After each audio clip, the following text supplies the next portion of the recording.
The betrayal wasn't a sudden, shocking event.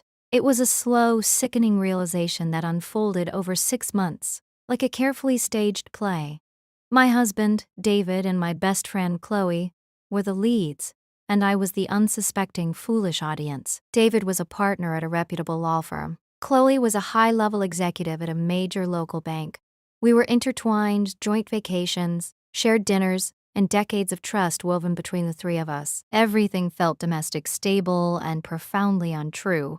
The first crack appeared last spring. Chloe started suggesting we meet up without David, which was unusual, only to cancel last minute with flimsy excuses. Then, David started working later, not just late, but staying out until 1 a.m., smelling faintly of expensive perfume, and always irritable. I should have seen the signals earlier, but I trusted them both implicitly. Trust, I would soon learn, is just a fragile rope waiting to be cut.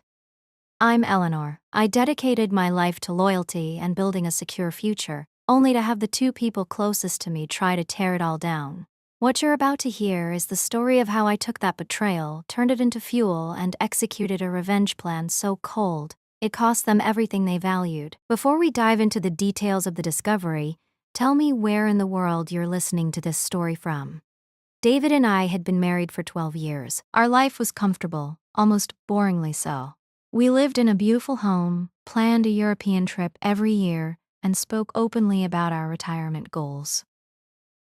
Chloe was the sister I never had. We met in college, and she was the godmother to our daughter, Emily. Their betrayal wasn't just physical, it was the violation of two separate, sacred bonds. The subtle changes continued, forming a pattern I couldn't ignore. Chloe started giving me bizarrely specific advice about David's career, things she shouldn't know unless she was discussing his work life with him constantly. David became strangely critical of my appearance and my friends, all classic signs of guilt projected outward. The micro hook that finally snagged my attention happened on David's birthday. I bought him a new Mont Blanc pen, engraved with our anniversary date. He looked genuinely uneasy when he opened it. Later that night, while cleaning up, I found the receipt for the same pen in his desk drawer, dated a week earlier, with a handwritten note tucked inside. "Happy early birthday, darling. Use it when you sign the papers. C." The air left my lungs. C. Chloe. The shock was a physical blow, followed immediately by the icy clarity of denial. I didn't confront him. I didn't throw the pen. I did something far more dangerous. I decided to know the full truth before I acted. I became an investigator in my own life. Escalation, the proof, and the planning over. The next month, I became silent, observant, and deadly calm. My emotional pattern was shock, hurt, quiet fury. I focused on gathering proof, knowing that simply confronting them would lead to lies, gaslighting, and the destruction of my emotional state before I could protect myself. I installed a GPS tracker on David's car, disguised as a keychain. I checked his credit card statements meticulously. The financial evidence was the key to unlocking their affair. His credit card showed dozens of discrete charges, expensive restaurants miles away from his office, weekend stays at secluded B&Bs, and, most damningly, a recurring charge at a luxury flower shop that he certainly hadn't been sending to me. The locations and dates matched the exact times Chloe had cancelled our plans. The final piece of confirmation arrived via the GPS tracker. One Friday afternoon, David told me he was flying to Chicago for a deposition. I watched his car move not toward the airport, but directly to Chloe's apartment complex, where it remained the entire weekend. I had the proof. But I didn't act on it immediately. I knew that my husband, the lawyer, and my best friend, the banker, were experts in evasion and paperwork. If I initiated a messy divorce, they would try to bleed me dry, using their financial and legal knowledge to minimize my settlement. My vengeance needed to be calculated, strategic, and career-ending. This was no longer just about their relationship. It was about ensuring they lost the very foundation of power and stability they had used to hurt me. My plan began with research. David was a partner at his firm reliant on his reputation and clientele. Chloe was up for a major promotion to vice president, a title that would grant her access to highly sensitive proprietary bank information. Their careers were their armor, and I decided that's exactly where I needed to strike. I used my own background as a highly organized administrative assistant to gather details. I knew the specifics of David's firm's internal ethics policy, particularly the strict clauses regarding conduct unbecoming a partner and use of firm resources. I also knew from years of casual conversation with Chloe about the extreme non-disclosure agreements and ethical conduct codes required for her promotion. The most critical realization: David had recently invested heavily in a high-risk real estate deal, using a considerable portion of our joint savings. If that deal collapsed, our finances would be devastated, but I had a way to ensure it collapsed only for him. I spent the next 2 months mapping out the collapse. I secured my own finances, moving my personal savings into accounts entirely inaccessible to David.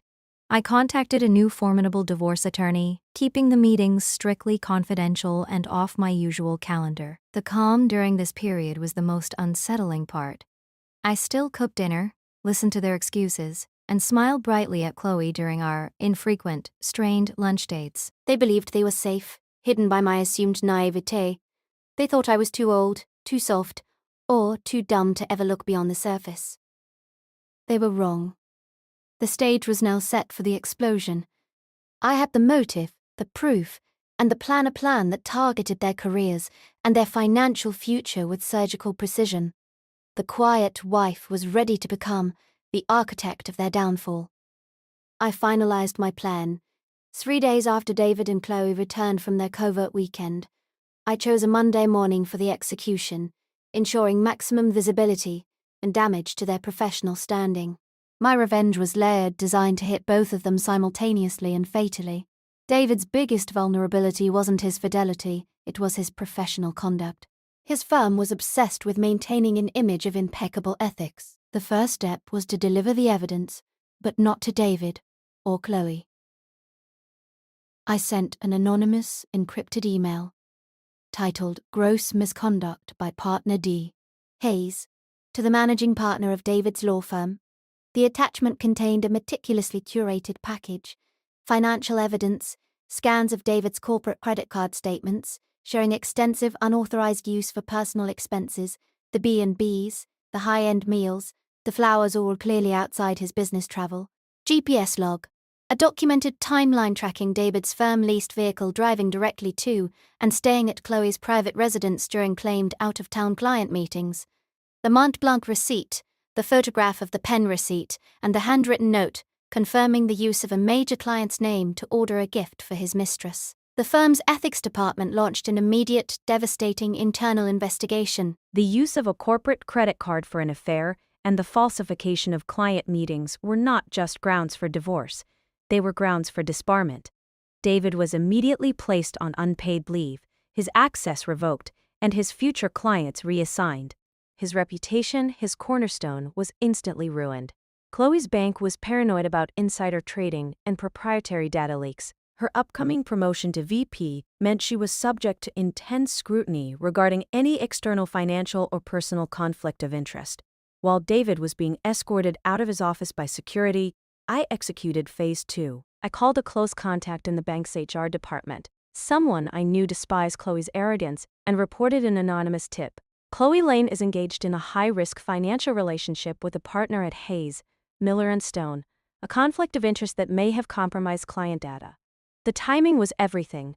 With David's scandal breaking publicly within his legal circles, the bank's compliance department went into a panic. They launched their own internal investigation, focusing on Chloe's adherence to the non-disclosure agreements required for her promotion. The bank found no evidence of insider trading, but they found something far worse: gross negligence. In her haste to hide the affair, Chloe had used her company laptop to send and receive highly compromising, sexually explicit personal emails with David, violating multiple security and NDA protocols. Her judgment, her cornerstone, was instantly deemed unreliable. She was fired within 48 hours, losing not only the VP role but her entire career in banking. The climax arrived a week later, fueled by their professional and moral downfall. The final piece of my strategy was the $500,000 high-risk real estate deal David had pushed us into, using most of our liquid joint savings. He was heavily invested and personally leveraged. With his law firm income cut off, his bank lines of credit frozen due to the ethical investigation, and his reputation in tatters, he was unable to meet the upcoming margin call on the real estate investment.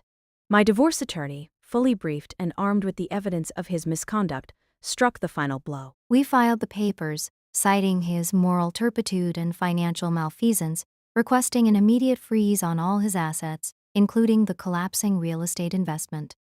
The forced liquidation was brutal. David lost the entire $500,000 joint investment, wiping out his primary source of cash, because the loss was incurred during his period of professional misconduct and because he had been using corporate resources to fund the affair. The ensuing divorce settlement ensured that I walked away with the house, the savings I had protected, and a significant portion of his remaining liquid assets. David and Chloe were not only unemployed and morally ruined, they were financially decimated.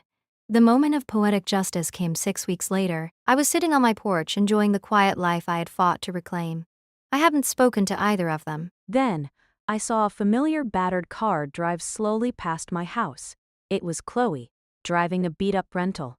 She was coming from the local employment agency. She saw me calm, composed, and the undisputed owner of the house she used to frequent. She looked defeated, the expensive shell gone. She didn't stop, but she saw me.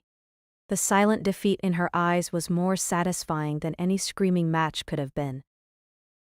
I heard later through my attorney that David had been forced to move into a tiny, overpriced apartment with Chloe, who was taking temporary secretarial jobs while he fought the slow, agonizing battle to save his disbarment case. They thought I was just the quiet wife. They thought I was too emotionally weak to fight back against their combined professional power. But I was the one who knew their weaknesses, the one who saw the fragility of their carefully constructed success. I didn't need to shout to win, and that's when I realized that the quiet woman in the corner is often the one taking notes.